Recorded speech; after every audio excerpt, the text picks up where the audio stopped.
Hello everybody, welcome to the Wonky Angle, where I talk about electronic music, both new and old. And today I'm going to be talking about the new EP from Gramatik, Epigram.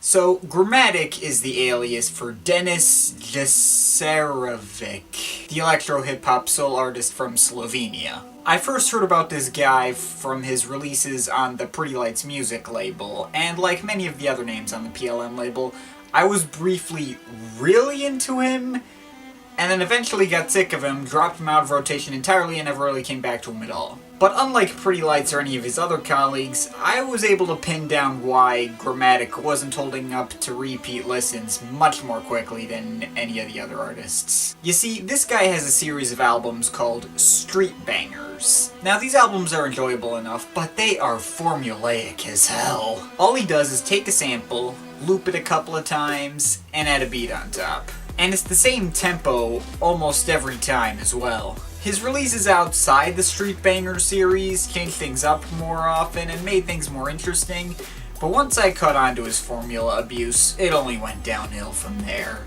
In fact, not long after, I started to see similar patterns in other electro-hip-hop soul artists, leading almost directly to my leaving the entire genre behind. That being said, even though I never got back into electro-hip-hop soul to the same extent again, I always got the feeling I was being unfair to the genre, always meaning to return, but getting distracted by other releases and forgetting. And of all the artists in the genre I felt the itch to give a second chance, the strongest was, without question, Elliot Lip, who I never actually looked into until I was almost out of my electro-hip-hop soul phase.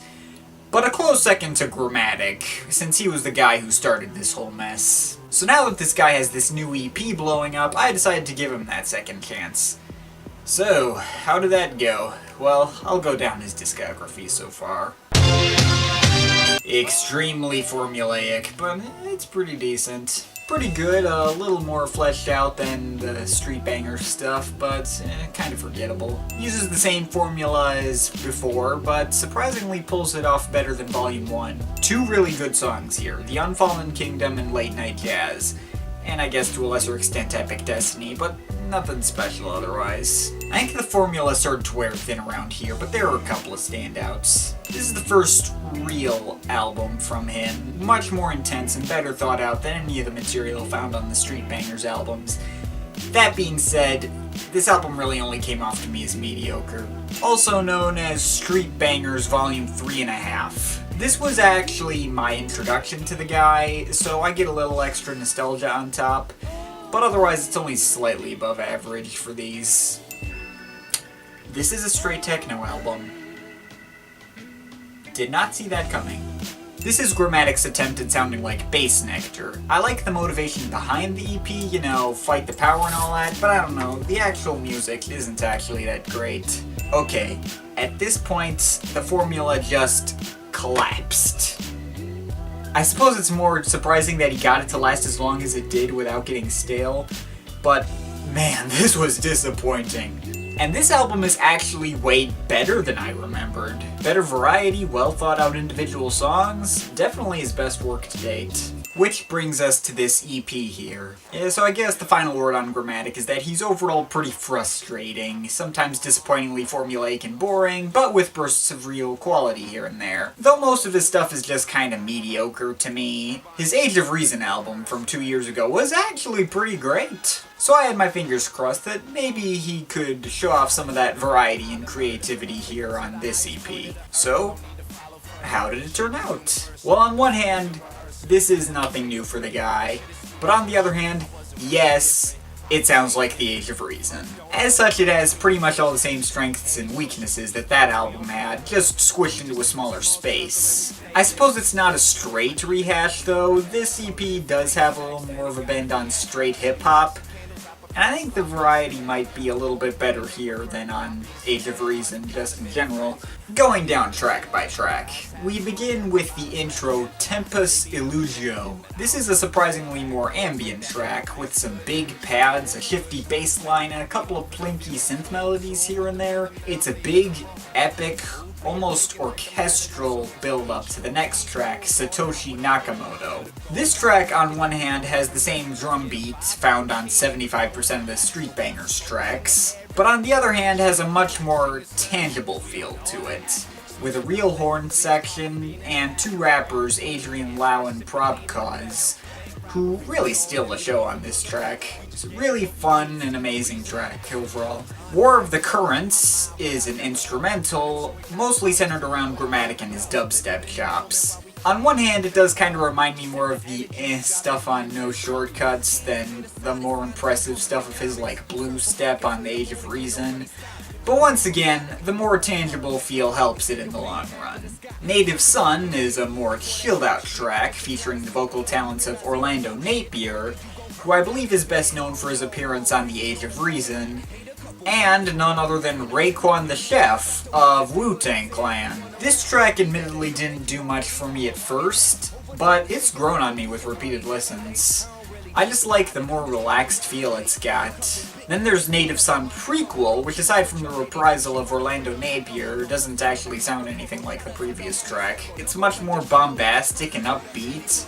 But other than that, this track isn't one of my favorites, kind of disappears from my head after it's done. Next is Room 3327, another instrumental. This is based around like some kind of sad violin melody that later gets played on several different other instruments, like a piano and sung by some female voice, and all placed on top of some dark-sounding beats and bass lines.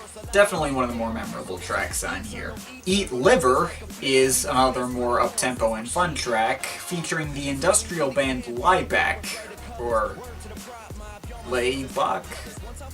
I don't know.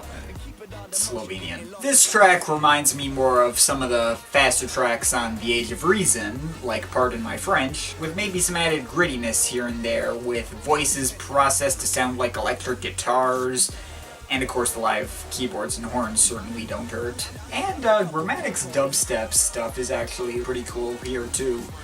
Another real standout. Back to the Future is another rap song that admittedly kind of reminds me of Who Got Juice from No Shortcuts. And there's also a break science track called Forest of Illumination that sounded really similar as well. That being said, this song is definitely better than either of those two, with another rap verse from Probcause, and once again a more modern and tangible feel than any material on No Shortcuts. Corporate Demons is next, with a more abstract and random sounding track, kind of like Eat Liver, but I'm gonna be totally honest, this track never really left an impression on me. It's fun enough, I guess, but there's no key changes or chord progression, it's just Gramatik showing off his chops again. At least I think it is. There's somebody called Luxus featured on this track, but I can't for the life of me figure out what he added to the track. Not to mention, this appears to be the highest profile thing he's ever done. The only other thing I found his name on was some metal record that obviously sounds nothing like this, so I don't know. Not one of the better ones.